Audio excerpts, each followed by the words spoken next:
Sebelum ceritanya dimulai, silahkan tulis di kolom komentar dari daerah mana saja teman-teman yang menonton cerita ini. Jangan lupa like dan subscribe agar channel ini bisa semakin berkembang dan bisa mempersembahkan cerita yang lebih menarik lagi.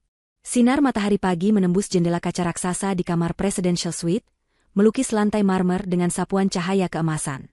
Dari lantai teratas sebuah hotel paling mewah di ibu kota, pemandangan kota yang mulai sibuk terhampar seperti diorama yang hidup. Namun, bagi Inara, seluruh dunia seakan hanya berpusat di dalam ruangan ini, di depan cermin besar berbingkai perak tempat ia kini duduk. Udara di sekelilingnya beraroma lembut dari campuran lili dan mawar segar yang menghiasi setiap sudut ruangan, bersaing dengan wangi dari produk rias mahal yang kini sedang dipulaskan dengan ahli ke wajahnya. Tahan sebentar, jangan tersenyum dulu, Inara, suara lembut Rina, penata rias kenamaan itu, membuyarkan lamunan Inara. Inara menarik napas pelan, mencoba menenangkan debaran jantungnya yang sejak subuh tadi tak mau berhenti berpacu. Ini bukan debaran karena gugup atau takut, melainkan debaran kebahagiaan murni yang meluap-luap hingga ia merasa bisa terbang. Hari ini adalah harinya. Hari yang ia impikan sejak lama. Hari pernikahannya dengan Andika. Ia menatap pantulan dirinya di cermin. Wajahnya terlihat hampir sempurna, dengan riasan natural yang menonjolkan fitur terbaiknya tanpa terlihat berlebihan.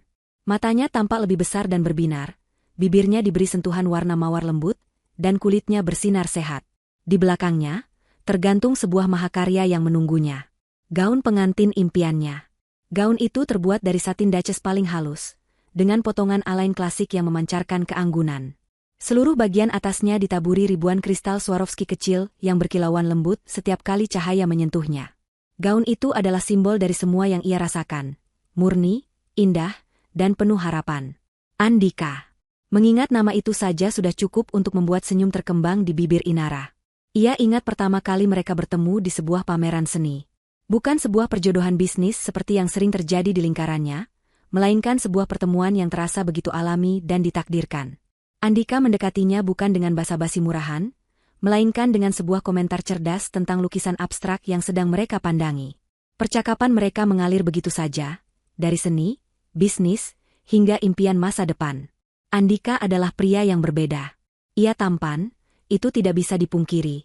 Tapi yang lebih memikat Inara adalah kecerdasannya, ambisinya, dan caranya menatap Inara seolah ia adalah satu-satunya wanita di dunia. Keluarganya pun jatuh hati pada Andika. Ayahnya, Pak Suryo, seorang konglomerat yang biasanya sulit dibuat terkesan, melihat potensi besar dalam diri Andika. Beliau melihat Andika sebagai sosok pekerja keras yang membangun bisnisnya dari nol, bukan sekadar anak manja yang mengandalkan nama keluarga. Andika selalu menunjukkan rasa hormat yang luar biasa kepada Pak Suryo dan istrinya. Ia tidak pernah datang dengan tangan kosong, selalu membawakan sesuatu yang menunjukkan perhatiannya. Ia mendengarkan nasihat Pak Suryo dengan saksama dan sering meminta pendapatnya, sebuah sikap yang meluluhkan hati sang calon mertua. Dia pria yang baik, Inara. Ayah lihat cara dia memandangmu. Jaga dia baik-baik, kata ayahnya suatu malam setelah makan malam bersama Andika. Restu itu adalah segalanya bagi Inara. Lamunannya kembali terinterupsi saat pintu kamar diketuk pelan sebelum terbuka. Ibunya masuk, diikuti oleh ayahnya. Wajah ibunya langsung basah oleh air mata haru saat melihat Inara. "Putriku, kamu cantik sekali," bisik ibunya, suaranya bergetar. Ia memeluk Inara dengan hati-hati agar tidak merusak riasan dan tatanan rambutnya. "Ibu, jangan menangis. Nanti riasanku luntur," canda Inara, meskipun matanya sendiri mulai terasa panas. Pak Suryo berdiri di ambang pintu, menatap putrinya dengan tatapan yang sulit diartikan. Ada kebanggaan yang meluap, kebahagiaan yang tulus, namun juga sebersit kesedihan seorang ayah yang akan melepaskan putri satu-satunya. Ia mendekat, tangannya yang besar dan hangat menepuk pundak Inara dengan lembut. "Kamu sudah siap?" tanyanya, suaranya serak menahan emosi. Inara mengangguk mantap. "Sangat siap, ayah. Ingat pesan ayah. Pernikahan adalah sebuah kerja sama tim. Saling mendukung, saling menghormati, dan yang terpenting, saling jujur," ujar Pak Suryo. "Ayah percaya Andika bisa menjagamu. Tapi ingat, rumah ayah dan ibu akan selalu menjadi rumahmu, kapanpun kamu membutuhkannya." Kata-kata itu menghangatkan hati Inara. Ia merasa menjadi wanita paling beruntung di dunia. Memiliki keluarga yang begitu menyayanginya, dan akan menikahi pria yang begitu mencintainya. Semuanya terasa sempurna. Terlalu sempurna. Setelah kedua orang tuanya pergi untuk menyambut para tamu yang mulai berdatangan, Rina sang penata rias mulai memberikan sentuhan akhir. Nah, sudah selesai. Kamu benar-benar pengantin paling cantik yang pernah aku rias, Inara. Inara tersenyum tulus. Terima kasih banyak, Rina. Ini semua berkat tangan ajaibmu. Setelah Rina dan timnya membereskan peralatan, Inara akhirnya memiliki waktu untuk sendirian. Ia berjalan menuju jendela, menatap ke bawah pada taman hotel yang sudah didekorasi dengan indah untuk upacara pemberkatannya nanti.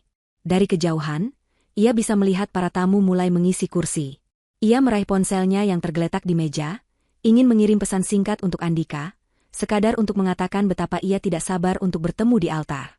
Namun, saat layar ponselnya menyala, ada sebuah notifikasi pesan dari nomor yang tidak ia kenal. Ia membukanya tanpa curiga, mengira mungkin salah satu kerabat jauh yang ingin mengucapkan selamat. Tapi isi pesannya singkat dan aneh. Hanya satu kalimat. Tidak semua yang berkilau itu emas. Inara mengerutkan keningnya. Pesan apa ini? Ia membaca ulang kalimat itu. Terasa ganjil dan tidak pada tempatnya. Mungkin hanya orang iseng, atau seseorang yang iri dengan kebahagiaannya. Tentu saja, hidupnya yang tampak sempurna pasti membuat banyak orang merasa iri. Ia menggelengkan kepala, mencoba mengusir pikiran negatif itu. Tidak ada yang boleh merusak hari sempurnanya. Ia menghapus pesan itu, lalu meletakkan kembali ponselnya. Ia menarik napas dalam-dalam, kembali memfokuskan pikirannya pada Andika, pada altar, dan pada masa depan indah yang menanti mereka. Namun, entah kenapa, kalimat aneh itu seperti bayangan kecil yang menempel di sudut benaknya, sebuah riak kecil di danau kebahagiaannya yang tadinya tenang sempurna. Inara berusaha keras mengabaikan perasaan ganjil yang ditinggalkan oleh pesan misterius itu. Ia kembali duduk di depan cermin, memandangi pantulan dirinya dan meyakinkan diri bahwa semua baik-baik saja. Itu hanya ulah orang iseng. Hari ini adalah hari bahagia, dan ia tidak akan membiarkan hal sepele merusaknya. Ia merapikan lipatan kecil di gaunnya, jemarinya menelusuri kristal-kristal dingin yang terasa nyata, sebuah penegasan bahwa semua ini bukanlah mimpi. Ketukan di pintu kembali terdengar, kali ini lebih tegas. Pintu terbuka dan sosok anggun Ibu Sulis, calon ibu mertuanya, muncul. Ibu Sulis adalah seorang wanita yang penampilannya selalu sempurna.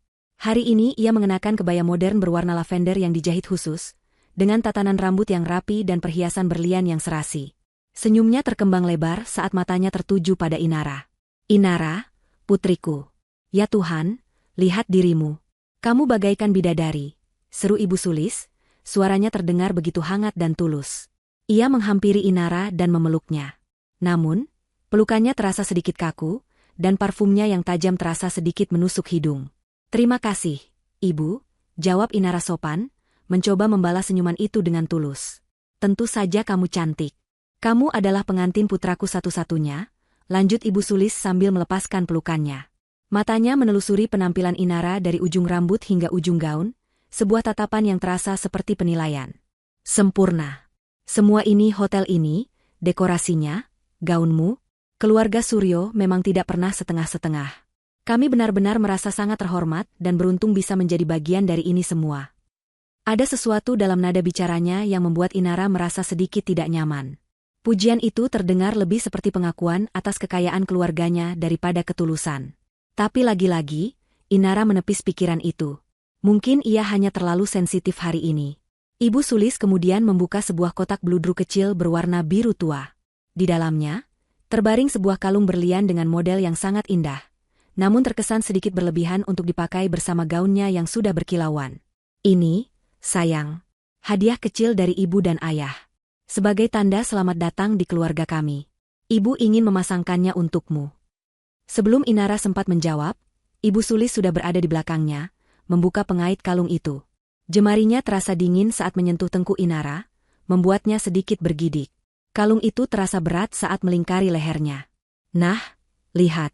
Cantik sekali, bukan? Sangat serasi, kata Ibu Sulis sambil menatap pantulan mereka di cermin. Di cermin, Inara melihat senyum Ibu Sulis. Tapi matanya tidak ikut tersenyum. Sorot matanya tajam, seolah sedang mengagumi sebuah properti berharga yang baru saja berhasil ia dapatkan. Saat itulah pintu terbuka lagi, dan Andika masuk. Ia tampak luar biasa gagah dalam setelan jas hitam yang dibuat oleh desainer Italia ternama. Rambutnya ditata rapi, dan senyumnya yang menawan langsung terarah pada Inara. Sayang, sapanya, matanya berbinar saat melihat Inara. Kamu kamu membuatku kehabisan kata-kata.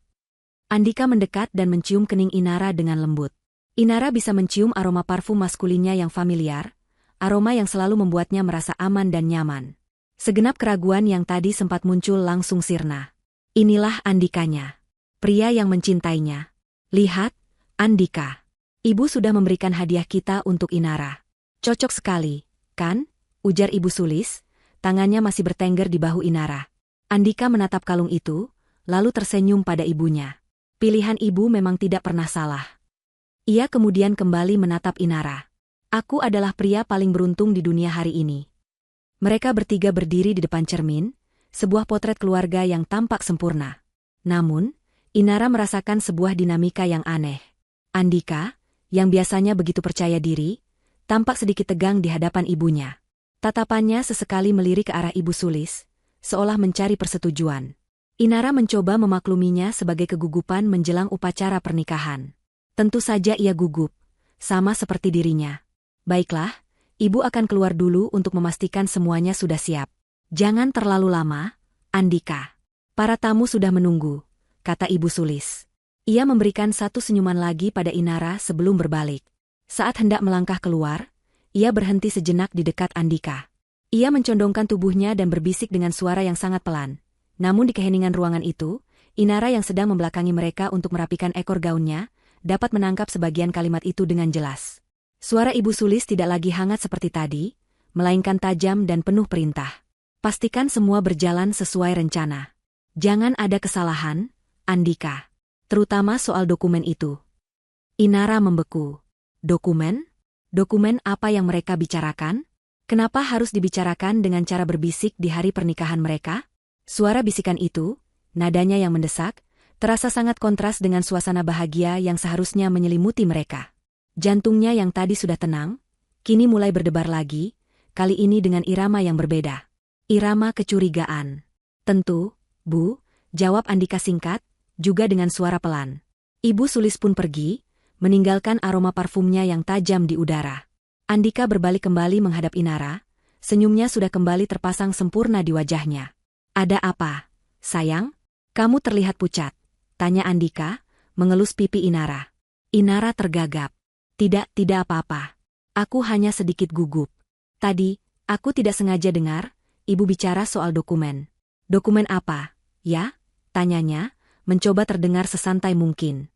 Wajah Andika sempat menegang sepersekian detik, sebuah perubahan ekspresi yang sangat singkat namun tidak luput dari perhatian Inara. Tapi dengan cepat ia kembali tersenyum. Oh, itu. Hanya dokumen kerja sama bisnis yang baru. Ibu hanya mengingatkanku agar tidak lupa mengurusnya setelah kita pulang bulan madu. Biasalah, ibuku. Tidak ada hari tanpa bicara bisnis. Jelasnya lancar. Penjelasan itu terdengar masuk akal. Sangat masuk akal. Keluarga Andika memang terkenal pekerja keras. Namun, intuisi Inara mengatakan ada sesuatu yang salah. Cara Ibu Sulis berbisik, ekspresi sesaat di wajah Andika, semuanya terasa janggal. Seolah ada sebuah dunia lain yang berjalan di balik semua senyuman dan kemewahan ini, sebuah dunia yang tidak ia ketahui. Sebaiknya aku juga bersiap-siap. Sampai bertemu di altar, calon istriku, kata Andika, memberikan satu ciuman cepat di bibir Inara sebelum berbalik dan meninggalkan ruangan. Inara ditinggal sendirian lagi. Kehangatan dari ciuman Andika masih terasa di bibirnya, namun hawa dingin dari kalung berlian pemberian Ibu Sulis terasa lebih nyata di lehernya. Ia menatap pantulan dirinya sekali lagi. Pengantin wanita yang cantik dalam balutan gaun sempurna. Tapi kini, di matanya yang berbinar, mulai ada bayangan keraguan. Senyum di wajahnya terasa seperti sebuah topeng yang mulai retak. Pagi yang tadi terasa begitu sempurna, kini dinodai oleh bisikan dan tatapan penuh rahasia. Ruangan yang tadinya terasa seperti surga pribadi, kini terasa menyesakkan. Keheningan yang ditinggalkan Andika terasa berat, dipenuhi oleh gema bisikan Ibu Sulis yang terus terngiang di telinga Inara. Dokumen itu, sebuah kata yang sederhana, namun diucapkan dengan nada yang penuh rahasia dan kepentingan, membuatnya terdengar seperti sebuah ancaman. Inara berjalan mondar-mandir di atas karpet tebal, ekor gaunnya yang panjang menyapu lantai tanpa suara. Pikirannya berkecamuk, mencoba menyusun kepingan-kepingan teka-teki yang mengganggu. Penjelasan Andika tadi terdengar logis. Tentu saja ibunya akan mengingatkan soal pekerjaan, mereka adalah keluarga pebisnis yang ambisius. Tapi mengapa harus dengan cara seperti itu? Mengapa harus berbisik seolah ada yang tidak boleh ia dengar? Hatinya ingin sekali mempercayai Andika. Hatinya ingin menepis semua ini sebagai paranoia pengantin, dan kembali merasakan kebahagiaan murni yang ia rasakan 1 jam yang lalu. Ia sudah mencintai pria itu selama 2 tahun. Andika adalah sandarannya, masa depannya. Meragukannya terasa seperti mengkhianati fondasi dari hidup baru yang akan ia bangun. Ia berhenti di depan jendela, mencoba menenangkan diri dengan melihat pemandangan taman di bawah. Para tamu sudah hampir memenuhi semua kursi. Orkestra mini di sudut taman memainkan melodi klasik yang lembut, namun alunan musik itu gagal menenangkan debaran jantungnya. Tiba-tiba ia teringat sesuatu. Tas tangannya. Di dalamnya ada dompet, ponselnya yang satu lagi, dan sebuah bros kecil berbentuk bunga melati peninggalan neneknya. Ia ingin menyematkan bros itu di buket bunganya sebagai sesuatu yang lama dan berharga, sebuah tradisi keberuntungan. Tas itu ia tinggalkan di ruang duduk sebelah, tempat keluarganya seharusnya menunggunya sebelum ia dirias. Ruangan yang sama tempat ia mendengar bisikan tadi. Dengan sebuah tujuan yang jelas, Inara berjalan menuju pintu penghubung antara kamar riasnya dan ruang duduk suite itu. Ia akan mengambil tasnya dan mungkin, jika ada kesempatan, mencoba memahami apa yang sebenarnya terjadi. Ia melangkah sepelan mungkin, sepatu satinnya tidak menimbulkan suara. Saat tangannya meraih gagang pintu berwarna emas itu, ia menyadari pintunya tidak tertutup rapat, menyisakan celah selebar 1 jari. Dan dari celah itu, ia bisa mendengar suara-suara lagi. Jantungnya seakan berhenti berdetak. Mereka masih di sana. Suara Andika, Ibu Sulis, dan satu lagi suara pria yang lebih berat dan serak, yang ia kenali sebagai suara ayah Andika. Mereka tidak pergi untuk bersiap-siap. Mereka melanjutkan percakapan rahasia mereka. Didorong oleh campuran rasa takut dan penasaran yang tak tertahankan, Inara tidak jadi membuka pintu. Sebaliknya, ia menempelkan telinganya sedekat mungkin ke celah pintu, menahan napas. Awalnya suara mereka terdengar tidak jelas, teredam oleh pintu yang tebal. Namun kemudian suara ayah Andika terdengar lebih jelas, nadanya penuh kekhawatiran. Apa kamu yakin dia tidak curiga, Andika? Tadi aku lihat sekilas wajahnya saat kamu keluar. Dia tampak pucat. Inara merasakan dingin menjalari punggungnya. Mereka membicarakannya. Suara Andika menjawab, terdengar sedikit kesal namun penuh percaya diri yang angkuh. Dia hanya gugup. Ayah. Inara itu terlalu cinta padaku untuk bisa curiga. Dia menelan mentah-mentah penjelasanku soal dokumen bisnis tadi. Baginya, aku tidak mungkin berbohong. Wanita bodoh yang sedang jatuh cinta. Wanita bodoh. Kata-kata itu menghantam Inara seperti tamparan keras. Pria yang selama ini memujanya, yang menatapnya dengan tatapan memuja, baru saja menyebutnya wanita bodoh di belakangnya. Rasa sakit yang tajam menusuk hatinya, namun ini barulah awal. Suara dingin Ibu Sulis mengambil alih, nadanya tajam dan tidak sabar.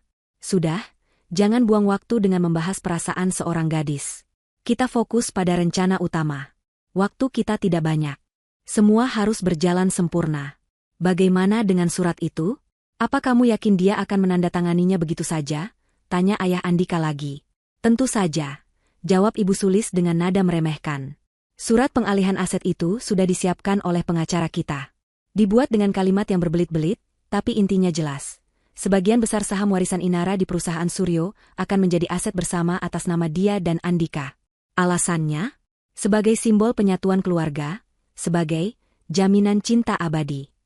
Inara yang sedang dimabuk asmara dan suasana bulan madu besok pagi pasti akan menandatanganinya tanpa berpikir panjang. Napas Inara tercekat di tenggorokan. Pengalihan aset? Saham perusahaan ayahnya? Jadi ini semua bukan tentang cinta. Ini tentang uang. Tentang perusahaan. Rasa sakit di hatinya kini bercampur dengan rasa mual yang hebat. Ini pertaruhan yang besar. Sulis, kata ayah Andika lagi. Pak Suryo itu bukan orang sembarangan. Dia punya banyak koneksi. Justru karena itu kita harus melenyapkannya. Desis Ibu Sulis, dan nada suaranya yang penuh kebencian membuat darah Inara seakan membeku. Perusahaan Suryo sudah terlalu lama menjadi penghalang bisnis kita. Selalu memenangkan tender, selalu selangkah lebih maju. Dengan asetnya ada di tangan kita melalui pernikahan ini, kita bisa menghancurkannya dari dalam. Tapi itu tidak cukup. Pak Suryo terlalu cerdas. Dia pasti akan menyadari ada yang tidak beres cepat atau lambat. Keheningan sesaat. Inara menekan tangannya ke mulut, berusaha meredam suara isakan yang mendesak keluar. Ia tidak ingin mereka tahu ia ada di sana. Ia harus mendengar semuanya. Kemudian Ibu Sulis melanjutkan, suaranya pelan namun mematikan, setiap katanya seperti tetesan racun. Begitu Inara menandatangani surat pengalihan aset pasca nikah besok pagi, kita bisa mulai proses kecelakaan untuk ayahnya. Remblong saat perjalanan bisnis, perampokan di rumah yang berakhir tragis, banyak caranya yang terlihat alami. Dengan begitu, seluruh kendali perusahaan akan jatuh ke tangan Andika sebagai suami sah dan pewaris utama. Inara yang sedang berduka dan hancur akan terlalu lemah secara emosional untuk melawan atau curiga. Tidak mungkin. Mereka ingin membunuh ayahnya. Ayahnya yang baik hati, yang mempercayai Andika, yang akan menyerahkan putri kesayangannya pada monster ini. Tubuh Inara gemetar tak terkendali. Ia ingin berteriak, mendobrak pintu dan menyerang mereka. Tapi kakinya seakan terpaku di lantai. Lalu, bagaimana dengan Inara? Suara Andika terdengar, kali ini tanpa keangkuhan. Hanya nada dingin yang mempertanyakan sebuah langkah bisnis. Keheningan kembali menyelimuti ruangan sebelah selama beberapa detik yang terasa seperti selamanya bagi Inara. Lalu, suara Ibu Sulis kembali terdengar, lebih dingin dan lebih kejam dari sebelumnya. Setelah beberapa bulan, saat semua urusan warisan sudah beres dan kendali perusahaan sepenuhnya ada di tanganmu, kita bisa menyingkirkannya juga. Mungkin dia tidak kuat menanggung kesedihan karena kehilangan ayahnya, lalu depresi berat dan memutuskan untuk bunuh diri. Tragis, tentu saja. Tapi sangat bisa dipercaya oleh publik. Dengan begitu, semua kekayaan keluarga Suryo akan jatuh sepenuhnya ke tanganmu, putraku. Dan tidak akan ada lagi yang menghalangi jalan keluarga kita. Cukup sudah. Inara tidak tahan lagi. Dunia di sekelilingnya berputar. Suara-suara itu bercampur dengan deru darah di telinganya. Bunga-bunga yang wangi kini berbau busuk. Gaun pengantin yang indah kini terasa seperti kain kafan. Pria yang ia cintai, yang akan ia nikahi, ternyata adalah calon pembunuhnya dan pembunuh keluarganya. Dongeng indahnya bukan hanya berakhir, tapi meledak menjadi sebuah mimpi buruk paling mengerikan yang tak pernah bisa ia bayangkan. Jari Inara melayang di atas layar ponselnya, tepat di atas nama, Ayah. Begitu banyak yang ingin ia teriakkan lewat telepon, tapi ia tahu itu adalah langkah yang bodoh. Ruangan itu mungkin tidak kedap suara. Satu teriakan panik bisa menghancurkan satu-satunya kesempatan yang ia miliki. Ia harus berpikir jernih. Ayahnya, Pak Suryo, adalah seorang ahli strategi.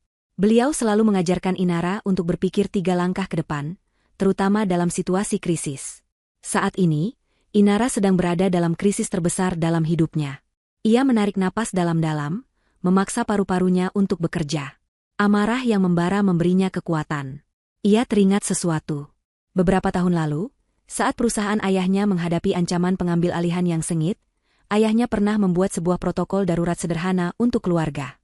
Sebuah kode yang berarti, tinggalkan semuanya, jangan bertanya, segera ke titik aman. Kode itu tidak pernah mereka gunakan, hingga terasa seperti sebuah permainan paranoid saja. Tapi sekarang, permainan itu menjadi sangat nyata. Jarinya beralih dari tombol panggil ke aplikasi pesan.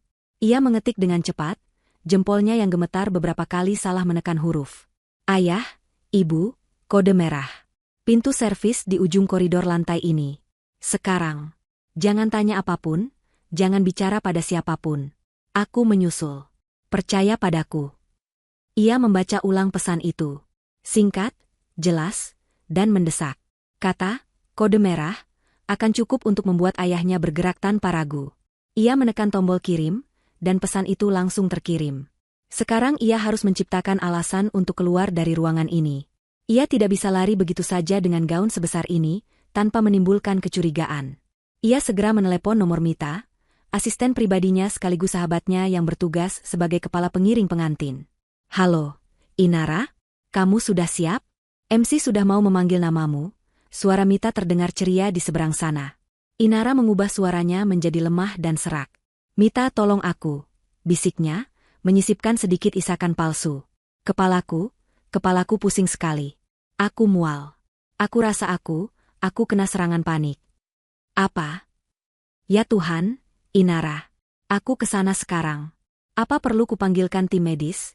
Kepanikan Mita terdengar tulus. Jangan, potong Inara cepat. Suaranya dibuat lebih tegas. Jangan panggil siapa-siapa, jangan buat keributan. Aku tidak mau semua orang panik. Aku hanya butuh ayah dan ibu. Tolong, Mita, cari mereka. Bilang pada mereka aku butuh mereka di kamarku sekarang juga. Hanya mereka berdua. Aku tidak mau bertemu orang lain. Tapi, Ra, kumohon, Emite. Aku mohon. Hanya ayah dan ibuku. Setelah itu, tolong tahan siapapun yang mau masuk ke kamarku setidaknya selama 10 menit. Bilang aku sedang ditenangkan oleh orang tuaku. Bilang aku butuh privasi. Perintah Inara, nadanya kini tidak memberikan ruang untuk dibantah. Baik-baik, Ra. Aku akan cari mereka sekarang. Jawab Mita, akhirnya mengerti keseriusan permintaan itu. Inara menutup telepon. 1 langkah selesai. Ia tahu Mita bisa diandalkan. Sekarang langkah kedua, bukti. Ia ingat ponselnya yang ia letakkan di dekat pintu untuk merekam. Apakah ia berhasil merekamnya? Dengan jantung berdebar, ia menyelinap kembali ke pintu penghubung. Suara dari dalam sudah tidak terdengar. Mungkin mereka sudah pergi ke ballroom. Ia membuka pintu dengan sangat perlahan, mengintip ke dalam. Ruangan itu kosong. Ponselnya tergeletak di atas meja kecil di dekat pintu, persis di tempat ia meninggalkannya. Ia menyambar ponsel itu dan cepat-cepat kembali ke kamar rias, mengunci pintu di belakangnya. Ia membuka aplikasi perekam suara. Di sana ada sebuah file rekaman berdurasi hampir 7 menit. Ia menekan tombol putar, menempelkan ponsel ke telinganya, dan memutar volume sekecil mungkin. Suara mereka terdengar jelas. Suara Andika yang menyebutnya, wanita bodoh. Suara Ibu Sulis yang merencanakan kecelakaan untuk ayahnya. Rencana untuk membuatnya bunuh diri. Semuanya terekam di sana. Bukti kejahatan mereka ada di tangannya. Rasa lega yang singkat menjalari dirinya, sebelum digantikan kembali oleh desakan waktu. Ia segera mengirim file rekaman itu ke alamat email pribadinya dan ke penyimpanan cloud, lalu menghapusnya dari ponsel tersebut untuk menghilangkan jejak. Tepat saat ia menekan tombol hapus, terdengar ketukan di pintu kamarnya. Bukan ketukan lembut seperti yang dilakukan ibunya, melainkan ketukan yang tegas dan tidak sabar. Inara, ini aku, wedding organizer-nya. Apa semuanya baik-baik saja? Acara harus segera dimulai. Jantung Inara mencelos. Ia menelan ludah, mencoba membuat suaranya terdengar normal. Iya, sebentar lagi. Aku hanya perlu merapikan gaunku. 5 menit lagi aku keluar. Jawabnya, berharap suaranya tidak terdengar gemetar. Baik, kami tunggu di depan. Jawab suara itu. Inara bisa mendengar langkah kaki menjauh. Ia baru saja lolos. Ia melirik ke arah pintu utama, lalu ke arah pintu lain yang lebih kecil di sudut ruangan. Itu adalah pintu akses staf, terhubung langsung ke koridor servis. Itu adalah jalan keluarnya. Ponselnya bergetar. Sebuah pesan dari ayahnya. Hanya 2 kata. Kami jalan. Waktunya telah tiba. Inara tidak berpikir 2 kali. Ia tidak peduli lagi pada gaun mewahnya. Ia merobek bagian bawah gaunnya yang menjuntai panjang dengan sekuat tenaga. Kain mahal itu sobek dengan suara yang memilukan. Ia menendang lepas sepatu hak tingginya yang menyiksa. Dengan gaun yang kini compang-camping di bagian bawah dan kaki telanjang, ia berlari tanpa suara menuju pintu servis. Setiap langkah adalah pernyataan perang. Ia meninggalkan di belakangnya ruangan yang penuh bunga, mimpi yang hancur, dan citra seorang pengantin yang naif. Saat ia membuka pintu servis dan melangkah ke koridor yang remang-remang dan berbau disinfektan, ia bukan lagi Inara sang calon pengantin. Ia adalah Inara, pelindung keluarganya. Koridor servis terasa seperti dunia lain. Dindingnya dicat abu-abu polos, lantainya dari beton yang dingin, dan udaranya terasa pengap. Di sepanjang dinding terpasang pipa-pipa besar dan kabel-kabel tebal. Sangat kontras dengan kemewahan dan keharuman di sisi lain dinding itu. Kontras yang sama seperti kebenaran dan kebohongan yang baru saja ia temukan. Inara berlari tanpa alas kaki, gaunnya yang sobek menyulitkan gerakannya. Setiap beberapa langkah ia menoleh ke belakang, takut jika ada yang mengikutinya. Di ujung koridor, ia melihat sebuah pintu keluar darurat yang sedikit terbuka, memancarkan cahaya yang lebih terang. Di sanalah titik pertemuannya. Saat ia semakin dekat, ia melihat sosok ayahnya yang tegap dan ibunya yang tampak cemas menunggunya. Inara, bisik ibunya penuh kelegaan bercampur kepanikan saat melihatnya. Mata ibunya langsung tertuju pada penampilan Inara yang kacau. Wajahnya yang sembab, riasannya yang luntur, dan gaunnya yang robek. Ya Tuhan, nak, ada apa ini? Kamu kenapa? Pak Suryo tidak banyak bicara. Ia hanya menatap putrinya dengan tatapan tajam, mencoba membaca situasi. Ia bisa melihat ini bukan sekadar serangan panik biasa. Ada kengerian yang nyata di mata putrinya. Inara tidak sanggup menjelaskan dengan kata-kata. Tenggorokannya terasa tercekat oleh isak tangis yang kembali mendesak. Sambil terisak, ia hanya bisa menggelengkan kepala. Ia mengeluarkan ponselnya, membuka file audio yang tadi sudah ia simpan di email. Dengan tangan gemetar, ia menekan tombol putar. "Ayah, Ibu dengarkan ini," pintanya dengan suara parau. Ia menyodorkan ponsel itu ke hadapan orang tuanya. Pak Suryo mengambilnya, sementara ibunya merangkul bahu Inara yang bergetar hebat. Di koridor yang sepi dan remang-remang itu, suara-suara dari keluarga Andika mulai terdengar dari speaker ponsel. Awalnya, kedua orang tua Inara hanya mendengarkan dengan kening berkerut. Lalu, saat suara Andika yang menyebut Inara, wanita bodoh, terdengar, ibunya tersentak kaget. Tangannya mencengkeram lengan Inara lebih erat. Kemarahan mulai terlihat di wajahnya. Namun itu belum seberapa. Saat rekaman suara Ibu Sulis mulai membeberkan rencana pengalihan aset, wajah Pak Suryo yang tadinya khawatir berubah menjadi keras seperti batu pualam. Rahangnya mengatup rapat, dan matanya yang biasanya hangat kini memancarkan kilat yang dingin dan berbahaya. Ia terus mendengarkan dalam diam, seluruh ekspresinya membeku menjadi topeng kemarahan yang terkendali. Lalu tibalah bagian terburuknya. Rencana, kecelakaan, untuk Pak Suryo. Rencana, bunuh diri, untuk Inara. Ibunya terpekik pelan, tangannya terbang menutup mulutnya. Matanya terbelalak ngeri, air mata mulai mengalir di pipinya. Ia memeluk Inara begitu erat, seolah takut putrinya akan direnggut darinya saat itu juga. Ia gemetar sama hebatnya dengan Inara. Rekaman itu berakhir. Keheningan yang tercipta setelahnya terasa lebih berat dan lebih mengerikan daripada suara apapun. Hanya suara isak tangis Inara dan ibunya yang memecah kesunyian koridor. Pak Suryo tidak bergerak selama beberapa saat. Ia hanya berdiri mematung, menatap kosong ke dinding di hadapannya. Ponsel Inara masih ada di genggamannya. Lalu, dengan gerakan yang sangat pelan dan terkendali, ia menghela napas panjang. Itu bukan helaan napas lega atau sedih, melainkan helaan napas seorang predator yang baru saja mengidentifikasi mangsanya. Ia berbalik menatap Inara, tangannya yang bebas menangkup wajah putrinya yang basah oleh air mata. "Mereka tidak akan menyentuhmu. Mereka tidak akan menyentuh keluarga ini. Ayah janji," ucapnya, suaranya pelan namun mengandung kekuatan baja. "Mereka jahat. Ayah, mereka jahat sekali." Isak Inara, menumpahkan semua ketakutan dan rasa sakitnya. "Andika, dia semua bohong.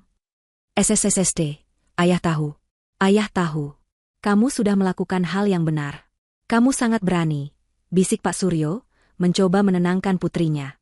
Ia kemudian menatap istrinya yang masih syok. "Tenanglah, Ma. Sekarang bukan waktunya untuk panik.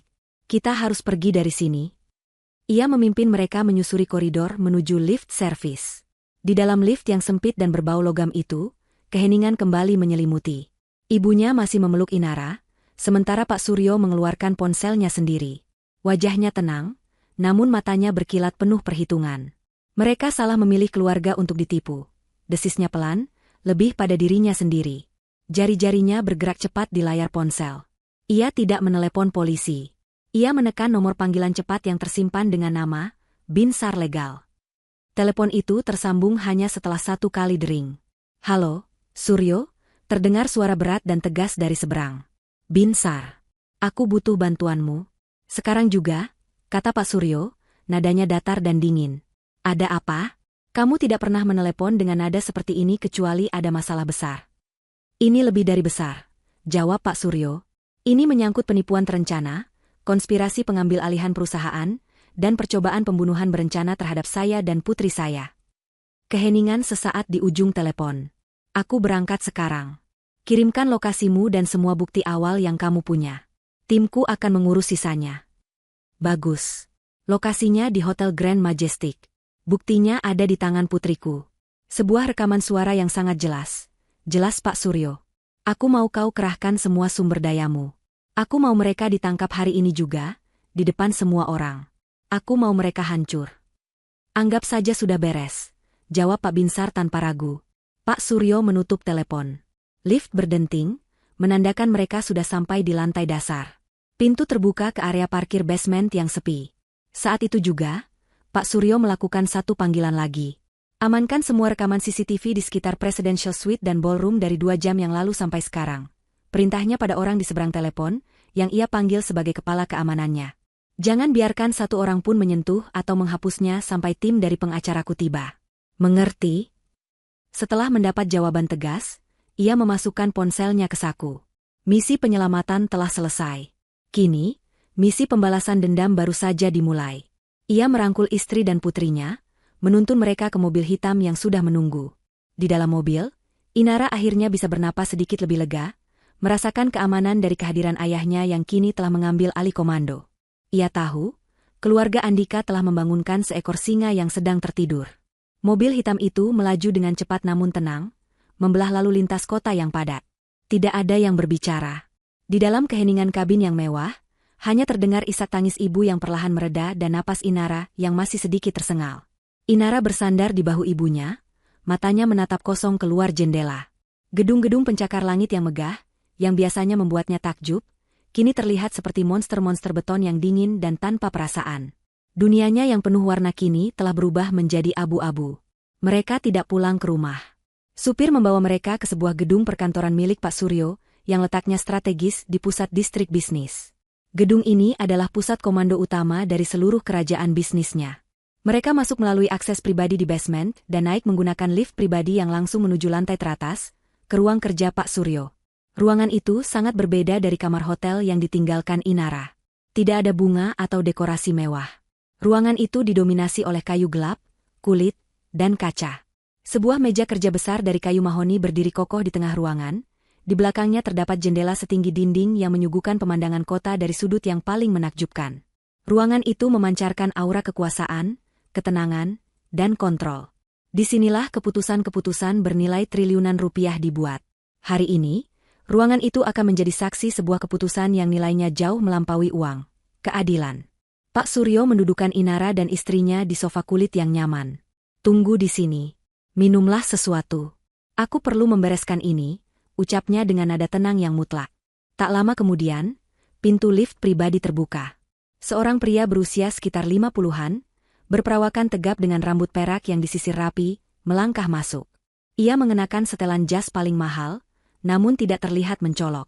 Matanya tajam dan penuh perhitungan. Dialah Binsar, pengacara yang namanya menjadi legenda di kalangan elit bisnis dan politik. Ia bukan sekadar pengacara, ia adalah seorang penyelesai masalah. Suryo, sapanya singkat, tatapannya langsung tertuju pada Inara dan istrinya, menilai situasi dalam sekejap. Ini lebih buruk dari yang kuduga. Kau belum tahu separuhnya, jawab Pak Suryo. Ia mengambil ponsel Inara. Dengarkan ini. Pak Suryo memutar rekaman itu sekali lagi. Binsar mendengarkan dengan saksama, wajahnya tidak menunjukkan emosi apapun. Ia seperti seorang ahli bedah yang sedang menganalisis penyakit, dingin dan objektif. Saat rekaman selesai, ia mengangguk pelan. Ini lebih dari cukup, katanya. Rekaman ini, jika didukung oleh bukti lain, bisa menjerat mereka dengan pasal berlapis. Konspirasi untuk melakukan penipuan, pemerasan, hingga perencanaan pembunuhan. Hukumannya bisa seumur hidup. Ia kemudian menoleh pada Inara, tatapannya melembut, namun tetap profesional.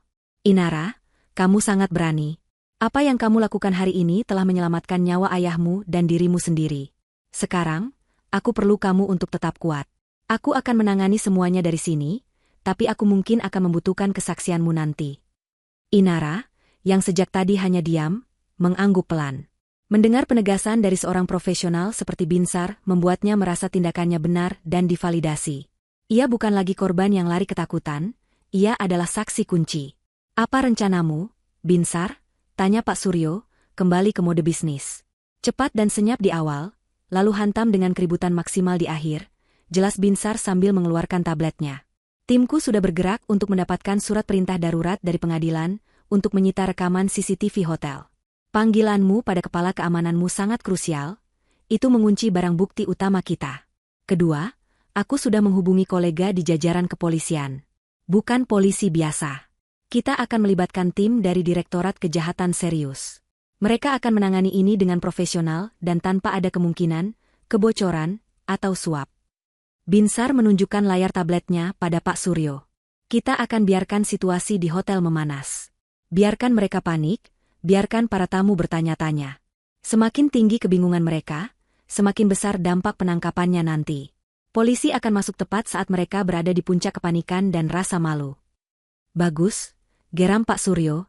Aku mau seluruh dunia melihat siapa mereka sebenarnya. Aku mau setiap kolega bisnis, setiap teman sosialita yang mereka undang, menjadi saksi jatuhnya topeng mereka. Serahkan padaku, kata Binsar.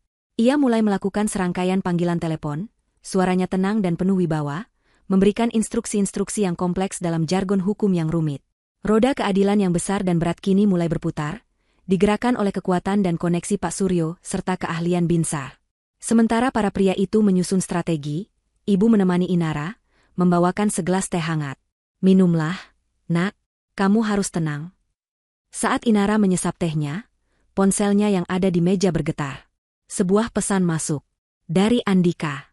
Hatinya mencelos sesaat, sebuah refleks dari kebiasaan lamanya. Tapi perasaan itu langsung tergantikan oleh gelombang kemarahan yang dingin. Sayang, kamu di mana? Acaranya mau mulai. Semua orang mencarimu. Apa kamu baik-baik saja? Inara menatap pesan itu dengan tatapan jijik. Kata, sayang, itu terasa seperti hinaan. Ia teringat bagaimana Andika menyebutnya, wanita bodoh, beberapa saat yang lalu.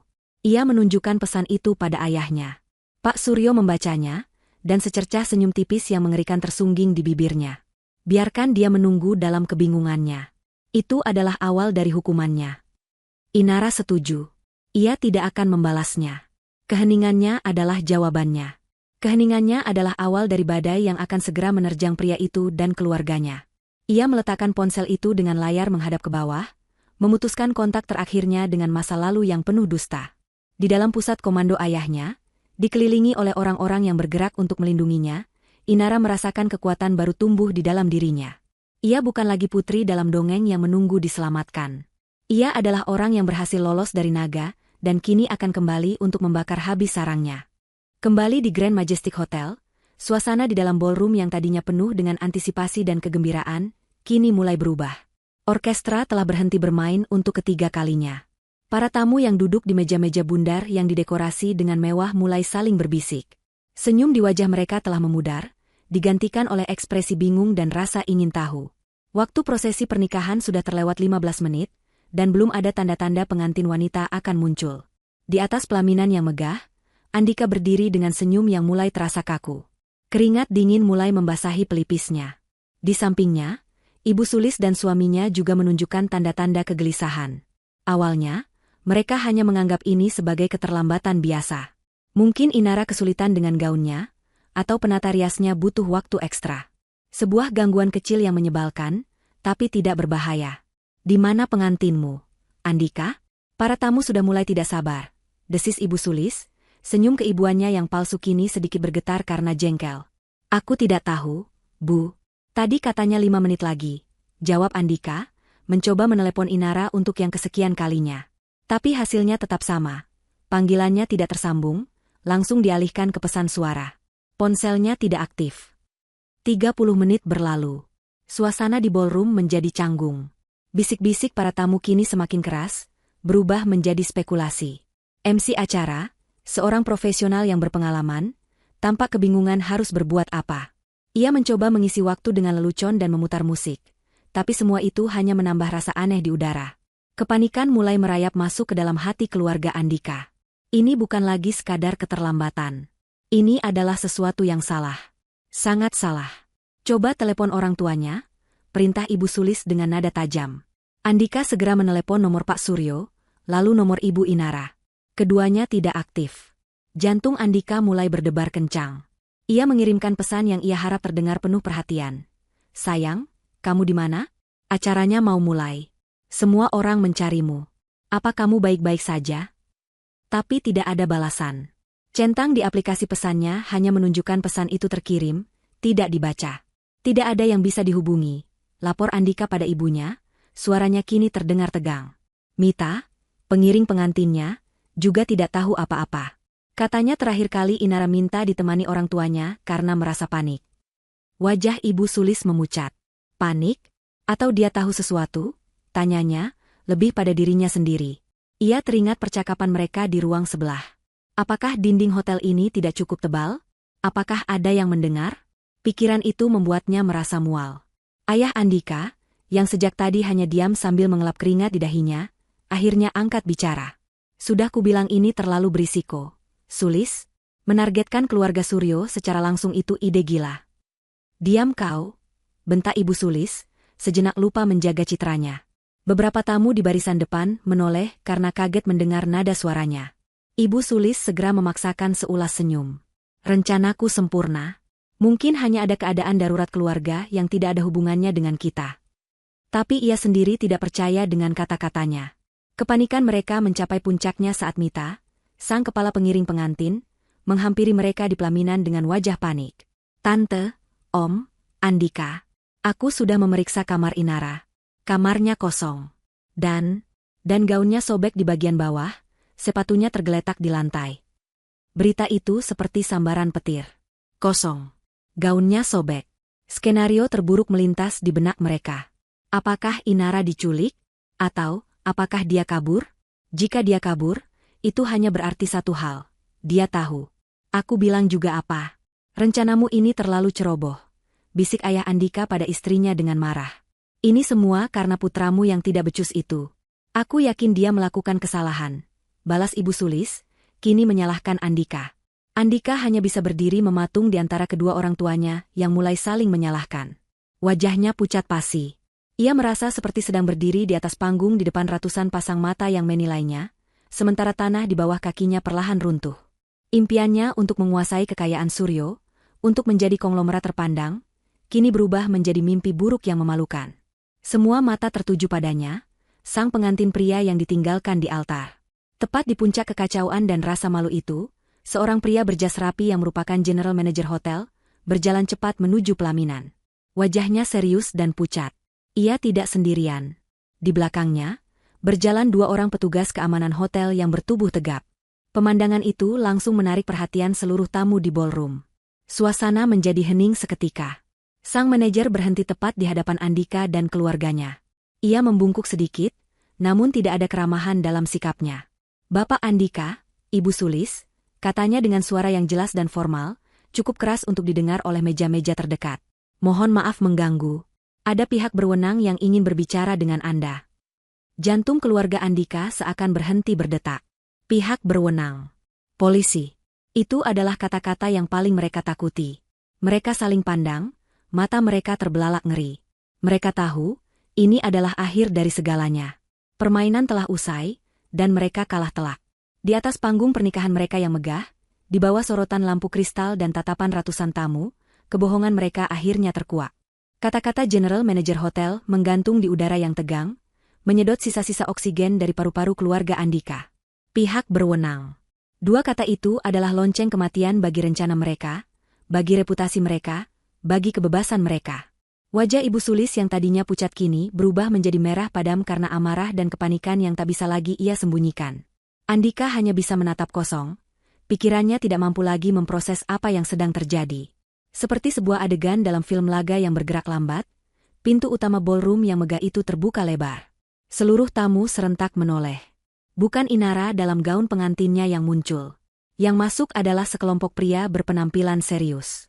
4 orang mengenakan setelan jas gelap yang rapi, berjalan dengan langkah tegap dan penuh keyakinan. Mereka dipimpin oleh seorang pria parubaya dengan wajah tegas dan tatapan mata setajam elang. Di belakang mereka, menyusul beberapa petugas polisi berseragam, menciptakan kontras yang mencolok dengan suasana pesta yang mewah. Keheningan total menyelimuti ballroom. Suara denting gelas atau batu kecil pun tidak terdengar. Ratusan pasang mata kini terpaku pada rombongan yang berjalan lurus membelah kerumunan, tidak menoleh ke kanan atau kiri, dengan tujuan yang sangat jelas, panggung pelaminan. Mereka berhenti tepat di depan panggung, di bawah undakan tempat keluarga Andika berdiri, seperti patung lilin yang mulai meleleh. Pria yang memimpin rombongan itu menatap langsung ke arah mereka bertiga, tatapannya dingin dan tanpa emosi. "Selamat malam," sapanya, suaranya tenang namun bergema di keheningan ruangan. "Saya Detektif Utama Rahman dari Direktorat Kriminal Khusus. Saya di sini untuk berbicara dengan Bapak Andika Pratama, Ibu Sulis Wijojo, dan Bapak Hartono Wijojo." Ibu Sulis, didorong oleh sisa-sisa arogansinya, mencoba mengambil kendali. "Ada apa ini? Anda tidak bisa seenaknya masuk dan mengacaukan acara keluarga kami. Anda tahu siapa kami?" Detektif Rahman tidak terintimidasi. Ia bahkan tidak berkedip. "Saya tahu persis siapa Anda, Bu Sulis," jawabnya dengan nada datar. "Dan karena itulah kami di sini. Anda bertiga kami amankan malam ini untuk dimintai keterangan lebih lanjut. Atas dasar apa? Tanya ayah Andika, suaranya bergetar. Detektif Rahman mengeluarkan sebuah surat dari saku jasnya. Atas dasar laporan dan bukti awal yang sangat kuat. Anda bertiga diduga telah melakukan tindak pidana konspirasi untuk melakukan penipuan, percobaan pemerasan, dan yang paling serius, keterlibatan dalam perencanaan tindak kejahatan yang dapat membahayakan nyawa Tuan Suryo Adiwijaya dan putrinya, Inara Suryo Adiwijaya. Nama Inara dan ayahnya yang disebut dengan lantang membuat seluruh tamu tersentak. Bisik-bisik ngeri mulai terdengar. Jadi ini bukan pengantin yang kabur. Ini adalah sesuatu yang jauh lebih gelap. Ini konyol. Ini pasti salah paham. Mana buktinya? Pekik Ibu Sulis, suaranya kini terdengar melengking. Buktinya? Detektif Rahman tersenyum tipis tanpa humor. Kami memiliki rekaman suara yang sangat eksplisit, di mana Anda bertiga dengan detail merencanakan kejahatan tersebut. Bukti itu juga telah dikuatkan oleh rekaman CCTV dari hotel ini, yang sudah kami amankan beberapa saat yang lalu. Saya rasa itu lebih dari cukup untuk memulai. Rekaman suara. Rekaman CCTV. Andika langsung teringat pada kecurigaan Inara soal dokumen itu. Ia teringat wajah pucat Inara. Saat itu juga, ia sadar. Ia telah diremehkan. Mereka semua telah diremehkan oleh gadis yang mereka anggap bodoh dan naif. Inara tidak kabur karena takut.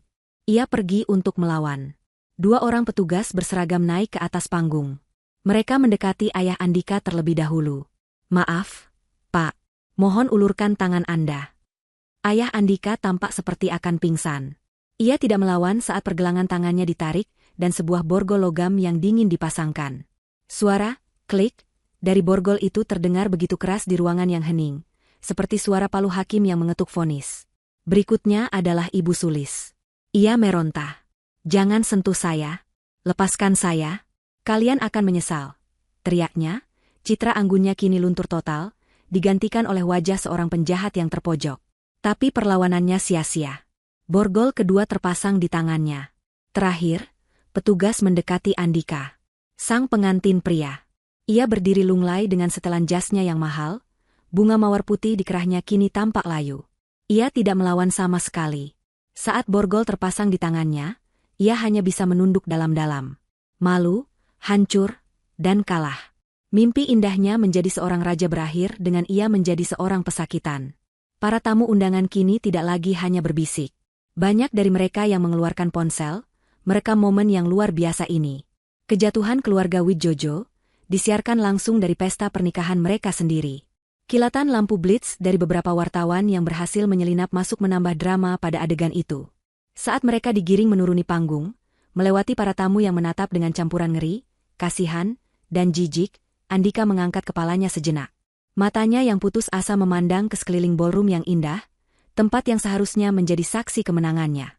Pandangannya kemudian berhenti pada sebuah titik hitam di sudut langit-langit. Sebuah kamera CCTV, dengan lampu merah kecil yang berkedip. Di momen itu, ia tahu. Inara sedang menonton. Di suatu tempat yang aman, Inara dan keluarganya sedang menyaksikan semua ini. Ia tidak hanya dikalahkan oleh kekuatan Pak Suryo. Ia telah dihancurkan oleh kecerdasan dan keberanian gadis yang cintanya ia hianati. Di tatapan terakhirnya pada kamera itu, tidak ada lagi cinta atau penyesalan, yang ada hanyalah pengakuan atas kekalahan total yang mutlak. Seminggu telah berlalu sejak malam pernikahan yang kacau itu. Media massa berpesta pora. Setiap stasiun televisi, portal berita online, dan surat kabar menjadikan skandal pernikahan konglomerat sebagai berita utama mereka. Foto-foto Andika dan keluarganya yang diborgol dengan latar belakang pelaminan mewah terpampang di mana-mana. Kebenaran yang tadinya hanya didengar oleh Inara di balik pintu, kini menjadi konsumsi publik. Di ruang keluarga rumahnya yang hangat dan nyaman, Inara duduk di sofa bersama kedua orang tuanya. Tidak ada lagi gaun pengantin atau suasana tegang. Inara mengenakan pakaian santai, rambutnya tergerai alami, dan di tangannya ada secangkir teh melati hangat. Di layar televisi besar di hadapan mereka, seorang pembawa berita sedang memberikan laporan perkembangan terbaru kasus tersebut. Polisi mengonfirmasi bahwa bukti rekaman suara dan rekaman CCTV telah diverifikasi keasliannya, kata sang pembawa berita. Penyelidikan lebih lanjut terhadap bisnis keluarga Widjojo juga telah mengungkap adanya riwayat praktik curang dan beberapa kasus penipuan skala kecil di masa lalu. Diduga, rencana untuk mengambil alih perusahaan milik Suryo Adiwijaya adalah puncak dari ambisi kriminal mereka. Seluruh aset milik keluarga Wijojo kini telah dibekukan oleh pihak berwenang sambil menunggu proses hukum lebih lanjut. Inara mendengarkan semua itu dengan perasaan yang aneh. Bukan lagi rasa sakit atau marah. Yang ia rasakan adalah ketenangan. Seolah sebuah babak yang kelam dan beracun dalam hidupnya telah ditutup secara paksa, dan ia bisa bernapas lega. Ia tidak lagi merasa seperti korban. Ia merasa seperti seorang penyintas. Ibunya mengelus punggungnya dengan lembut. "Apa kamu baik-baik saja, Nak?" Inara menoleh dan tersenyum. Senyum tulus pertamanya dalam seminggu. "Aku baik-baik saja, Bu. Sungguh. Rasanya seperti beban yang sangat berat terangkat dari pundakku." Pak Suryo, yang duduk di kursi tunggalnya, mematikan televisi dengan remote. Ia menatap putrinya dengan tatapan penuh kebanggaan yang belum pernah Inara lihat sebelumnya. "Ayah tidak pernah meragukan kekuatanmu, tapi apa yang kamu lakukan hari itu, keberanianmu, kecerdasanmu untuk bertindak cepat, kamu bukan hanya menyelamatkan nyawa ayah, Inara. Kamu telah menyelamatkan martabat dan masa depan keluarga kita," kata Pak Suryo, suaranya terdengar tulus dan sedikit bergetar. "Kamu bukan lagi sekadar putri kesayangan ayah. Kamu adalah pahlawan keluarga ini." Kata-kata itu menghangatkan hati Inara lebih dari apapun.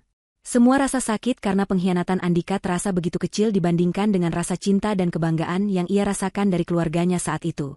Malam itu, sebelum tidur, Inara mengambil ponselnya. Ia membuka galeri fotonya, yang dipenuhi oleh kenangan palsu bersama Andika. Foto saat mereka berlibur, foto saat makan malam romantis, foto saat pertunangan mereka. Wajah Andika yang tersenyum di setiap foto kini terlihat seperti topeng monster. Tanpa ragu, satu persatu, ia menghapus semua foto itu. Setiap sentuhan pada tombol hapus terasa seperti sebuah ritual pembersihan. Kemudian, ia membuka daftar kontaknya, mencari nama, Andika My Love, dan menekan tombol blokir, lalu menghapusnya selamanya dari hidupnya. Setelah selesai, ia merasa benar-benar bebas. Ia berjalan ke balkon kamarnya, menghirup udara malam yang sejuk. Di kejauhan, lampu-lampu kota berkelip seperti bintang buatan manusia. Sebentar lagi fajar akan menyingsing.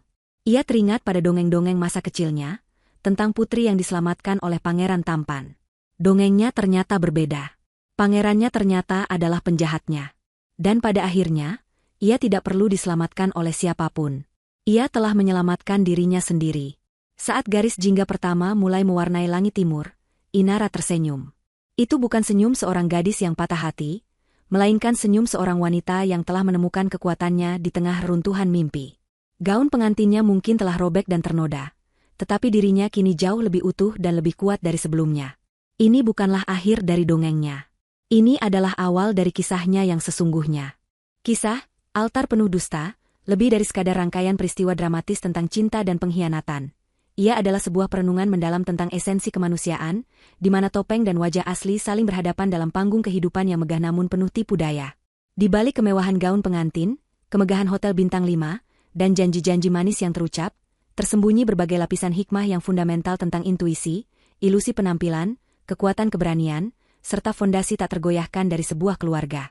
Cerita ini membedah bagaimana ketamakan dapat menjadi arsitek bagi kehancurannya sendiri, dan bagaimana trauma yang paling menyakitkan sekalipun dapat diubah menjadi sumber kekuatan yang paling agung. Salah satu pelajaran paling subtil namun paling kuat yang diajarkan oleh kisah Inara, adalah pentingnya mendengarkan bisikan intuisi. Jauh sebelum kebenaran yang mengerikan terungkap secara gamblang, benih-benih keraguan sebenarnya telah ditanam. Sebuah pesan singkat dari nomor tak dikenal, sebuah tatapan dingin dari calon ibu mertua yang tersembunyi di balik senyum hangat, atau getaran kegugupan yang tak wajar dari genggaman tangan sang kekasih. Semua ini adalah sinyal-sinyal kecil, riak-riak di permukaan danau yang tenang. Dalam kebahagiaan yang meluap-luap, adalah sifat manusiawi untuk mengabaikan tanda-tanda semacam itu. Kita cenderung menepisnya sebagai paranoia, kecemburuan orang lain, atau sekadar kegugupan sesaat. Inara pun melakukannya. Ia ingin sekali mempertahankan kesempurnaan harinya, sehingga ia secara sadar memilih untuk tidak mempercayai firasatnya. Namun, cerita ini menunjukkan bahwa intuisi adalah sistem pertahanan paling purba dan paling jujur yang kita miliki.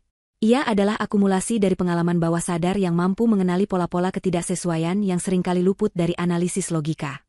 Mengabaikan intuisi demi menjaga sebuah ilusi kebahagiaan pada akhirnya hanya menunda datangnya kebenaran yang menyakitkan, dan seringkali memperbesar dampak kehancurannya. Beranjak dari dunia internal intuisi, cerita ini dengan gamblang membentangkan pelajaran tentang betapa menipunya penampilan luar. Keluarga Widjojo adalah perwujudan sempurna dari fasad yang berkilauan. Andika adalah pangeran tampan yang karismatik dan penuh perhatian. Ibu Sulis adalah matriark yang anggun, keibuan, dan bijaksana. Mereka memproyeksikan citra kesuksesan, kehormatan, dan kehangatan keluarga yang membuat semua orang, termasuk keluarga Suryo yang cerdas, terpesona. Namun, di balik polesan mahal dan tutur kata yang santun itu, bersemayam sebuah kekosongan moral yang diisi oleh ketamakan yang tak terbatas. Mereka bukanlah keluarga, melainkan sebuah sindikat kejahatan yang terikat oleh ambisi bersama untuk meraih kekuasaan dan kekayaan dengan cara menghancurkan orang lain. Kisah ini menjadi pengingat yang keras bahwa status sosial, kekayaan materi, dan pesona pribadi bukanlah tolok ukur karakter. Seseorang bisa memiliki segalanya di mata dunia, namun tidak memiliki apa-apa di dalam jiwanya. Sebaliknya, kekuatan sejati seringkali tidak bersuara keras. Ia hadir dalam ketenangan dan kebijaksanaan Pak Suryo, atau dalam kelembutan tulus Ibu Inara, yang mungkin tidak semenonjol pesona keluarga Widjojo, tetapi memiliki kedalaman dan ketulusan yang asli. Namun, pemahaman akan kebusukan di balik topeng yang indah tidak akan berarti apa-apa tanpa adanya keberanian untuk bertindak. Disinilah karakter Inara mengalami transformasi yang paling fundamental. Saat mendengar kebenaran di balik pintu, dunianya hancur. Reaksi pertamanya adalah syok, sakit hati, dan ketakutan, reaksi yang sangat manusiawi. Ia bisa saja tetap menjadi korban, menangis dalam kepasrahan, atau secara gegabah mengkonfrontasi mereka dan mungkin berakhir menjadi korban dari rencana mereka. Tapi ia memilih jalan yang berbeda. Keberanian sejati bukanlah ketiadaan rasa takut, melainkan kemampuan untuk berpikir dan bertindak di tengah rasa takut yang melumpuhkan. Di tengah hatinya yang hancur berkeping-keping, Inara menemukan kekuatan untuk mengubah rasa takutnya menjadi bahan bakar. Ia secara strategis merekam percakapan mereka, sebuah tindakan cerdas yang mengubah gosip menjadi bukti hukum. Ia menyusun rencana pelarian yang terkalkulasi, menggunakan orang kepercayaannya untuk menciptakan pengalih perhatian. Keberanian Inara bukanlah keberanian fisik seorang prajurit, melainkan keberanian intelektual dan moral. Ia berani menghadapi kenyataan terpahit, dan ia berani melawan, bukan dengan otot, tetapi dengan otak. Tindakannya membuktikan bahwa satu orang yang berani, bahkan dalam kondisi paling rentan sekalipun, dapat menjadi katalisator yang meruntuhkan sebuah kerajaan kebohongan. Kekuatan untuk berani ini tidak muncul dari ruang hampa. Ia diperkuat dan divalidasi oleh fondasi yang paling penting dalam hidup Inara, keluarganya. Kisah ini menyajikan kontras yang tajam antara dua definisi, keluarga. Bagi keluarga Widjojo, ikatan mereka adalah transaksional, diikat oleh keserakahan. Ketika rencana mereka mulai goyah, ikatan itu langsung retak.